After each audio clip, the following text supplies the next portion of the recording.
நிதி வழங்க வேண்டும் என்ற தமிழ்நாட்டின் கோரிக்கை அரசியல் முழக்கமல்ல, மக்களுக்கானது என்று முதலமைச்சர் கூறிய நிலையில் தமிழ்நாட்டிற்கு வரலாறு காணாத அளவுக்கு நிதி வழங்கியுள்ளதாக பிரதமர் மோடி பதிலளித்துள்ளார். நிகழ்ச்சிகளில் பங்கேற்பதற்காக தனி விமானம் மூலம் திருச்சி வந்த பிரதமர் மோடியை ஆளுநர் RN ரவி, முதலமைச்சர் மு க ஸ்டாலின், மத்திய இணையமைச்சர் எல் முருகன் உள்ளிட்டோர் வரவேற்றனர். அப்போது வைக்கம் நூற்றாண்டு விழா புத்தகத்தின் ஆங்கில பதிப்பை பிரதமருக்கு முதலமைச்சர் பரிசளித்தார்.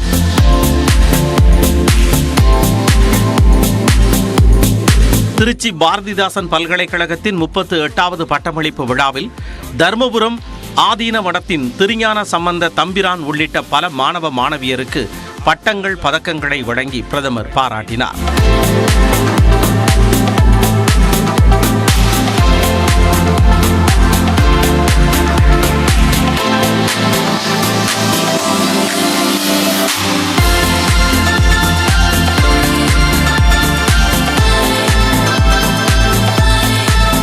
விழாவில் பேசிய முதலமைச்சர், தமிழ்நாட்டில் ஓராண்டில் 1,40,000 வேலை வாய்ப்புகள் உருவாக்கப்பட்டுள்ளதாக பெருமிதம் தெரிவித்தார். 100 ஆண்டுகளுக்கு முன்னாடி நீதி கட்சி ஆட்சி காலத்தில் கல்விக்காக போடப்பட்ட பிறகுதான் இன்னைக்கு வளர்ந்து கல்வியை சிறந்த மாநிலமா நாம் உயர்ந்து நிற்கிறோம்.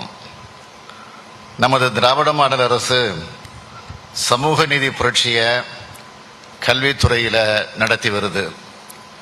இன்னார் தான் படிக்கணும்னு இருந்த நிலையை மாற்றி அனைவருக்கும் அனைத்து விதமான வாய்ப்புகளையும் உருவாக்கி தரோம்.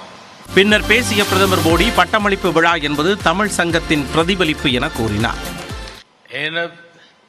மாணவ குடும்பமே similarly even the concept of a convocation is very ancient and well known to us.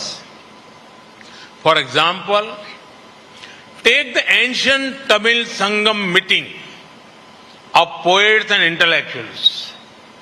In Sangams, poetry and literature were presented for the analysis of others. After analysis, the poet and their work were recognized by larger society. This is the same logic used in academia and higher education even today. இதையடுத்து திருச்சி விமான நிலையம் சென்ற பிரதமர் 1100 கோடி ரூபாய் மதிப்பில் பிரம்மாண்டமாக அமைக்கப்பட்டுள்ள புதிய முனையத்தை திறந்து வைத்தார். 75,000 சதுர மீட்டர் பரப்பளவை கொண்டுள்ள திருச்சிராப்பள்ளி சர்வதேச விமான நிலையத்தின் புதிய ஒருங்கிணைந்த முனைய கட்டிடம் ஆண்டுக்கு 45 லட்சம் பயணிகளுக்கு சேவை செய்யும். தொடர்ந்து 19,040 கோடி ரூபாய் மதிப்பிலான பல்வேறு திட்டங்களையும் பிரதமர் தொடங்கி வைத்தார்.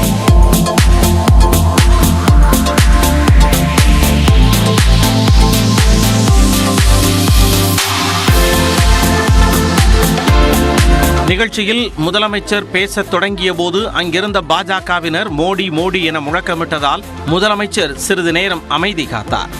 பின்னர் பிரதமர் மோடி சைகை மூலம் அறிவுறுத்தியதால் முழக்கம் குறைந்தது.